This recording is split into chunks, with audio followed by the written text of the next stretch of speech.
Sa video ito, ituturo ko sa inyo kung paano kumuha ng TIN number kung meron na kayong Oros account. Kaya tara, samahan nyo ko at panoorin natin ang video na to.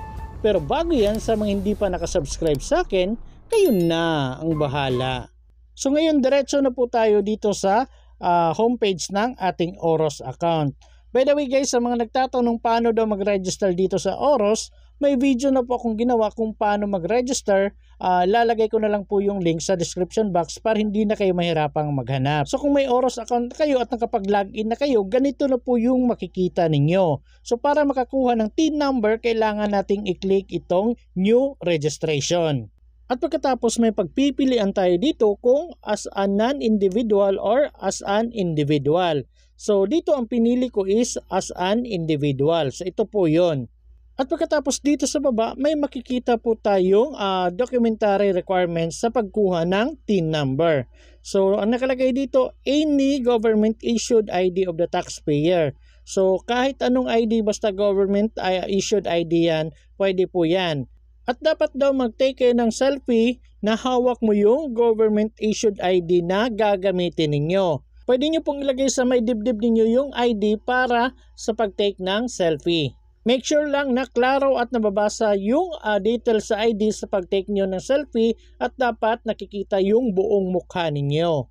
At para sa mga kasado na, kailangan ng marriage contract.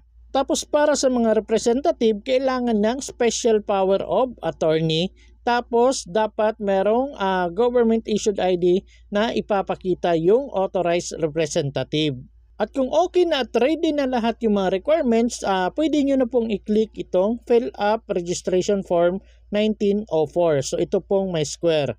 At pagkatapos may makikita na tayong ganito. So may 7 steps tayong dapat tapusin sa pag-fill up. So una is yung taxpayer information. So kung makikita niyo yung taxpayer type is EO98FC. So automatic na pong nakalagay yan dyan. Tapos dito naman sa baba, kung meron kayong national ID, pwede nyo pong ilagay yung number ng inyong national ID dito. Pero kung wala, wag nyo na pong lagyan yan. Tapos dito sa baba, automatic na pong makikita ninyo yung pangalan ninyo, yung middle name at last name ninyo. At kung may suffix, makikita din dito. Kasi nakapag-fill up na tayo nung nagpa-register tayo sa Oros. At pagkatapos dito sa baba, yung civil status, yung gender, nandyan na po yan. Ang kailangan nating fill upan ay yung mother's maiden name. So dito ilagay nyo po yung pangalan ng mama ninyo nung dalaga pa. So take note po, first name, middle name at last name ng mama ninyo nung dalaga pa yung ilalagay ninyo dito. At pagkatapos dito, ilagay nyo po yung pangalan ng papa ninyo. Tapos dito sa baba, maglagay kayo ng contact number. Tapos yung email address, automatic na pong malalagay yan dyan kasi nakapag-fill up na tayo sa Oros. At kung okay na at na-fill upan nyo na lahat at wala namang problema, i-click nyo na po itong continue. At pagkatapos mapupunta na tayo dito sa step 2, ang paglalagay ng residence address. So dito kailangan nyo ilagay yung province, city and municipality at yung barangay ninyo. At pagkatapos kung nalagay nyo na lahat, dito naman tayo sa baba sa paglalagay ng town, unit, room, building number, building name, lot, block, face, house number, street name, subdivision, village, at yung zip code. So, for example guys, kung ano lang yung meron sa address niyo, for example, sa akin walang lot at yung street name lang ang meron sa address ko, kaya yun lang po yung finilapan ko. Wala akong unit number, building number, wala akong ganyan, kaya hindi ko na finilapan. So kung ganyan, lagyan nyo na lang po ng NA or not applicable. So ulitin ko, kung ano lang yung meron sa address niyo, yun lang ang fipilapan ninyo.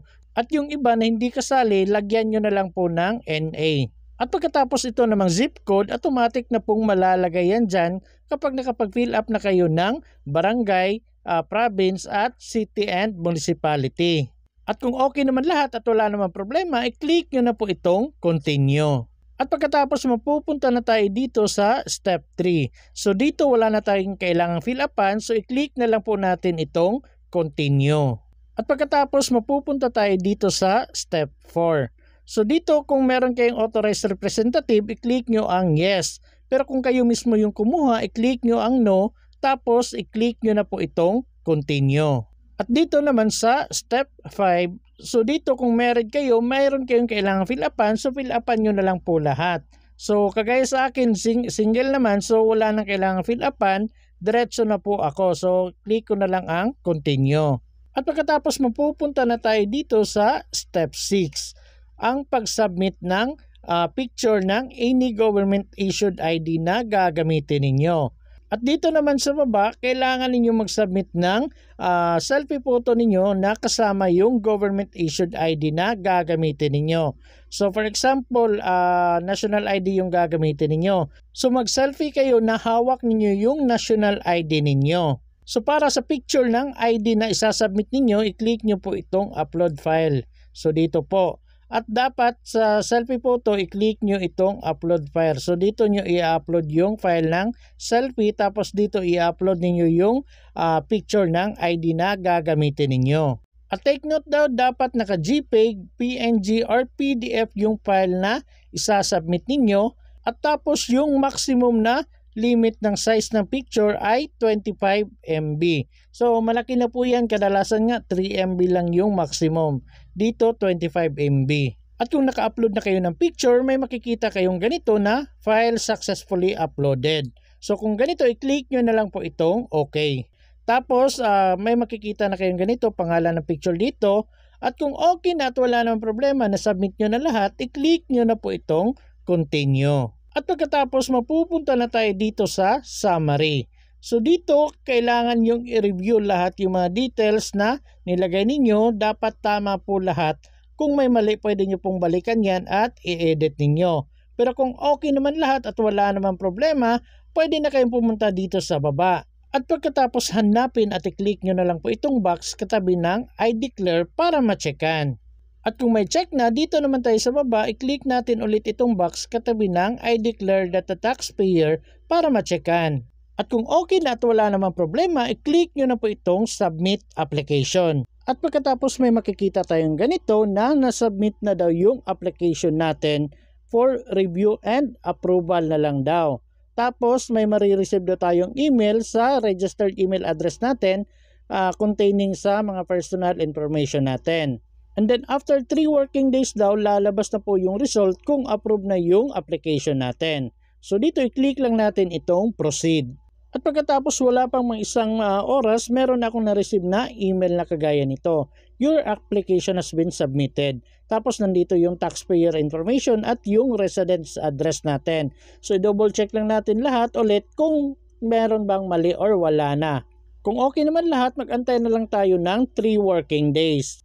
So yun na nga, after 3 working days may na-receive tayong email na kagaya nito. Your application is approved. So approve na yung application natin at dito sa baba may nakita tayong TIN number. So ito na po yung TIN number natin. So bali tinakpan ko lang yan guys, basta meron dito your TIN is, so ito po yung TIN number ninyo. So para sa mga nagtatanong paano daw kung wala silang na-receive na email after 3 working days. So kung wala talaga kayo na-receive, pwede nyo pong i-check sa spam folders ng inyong email address, baka nandun lang po yung email. Pero kung wala talaga kayong na-receive, mas maganda pumunta na lang kayo sa pinakamalapit na branch sa inyong lugar.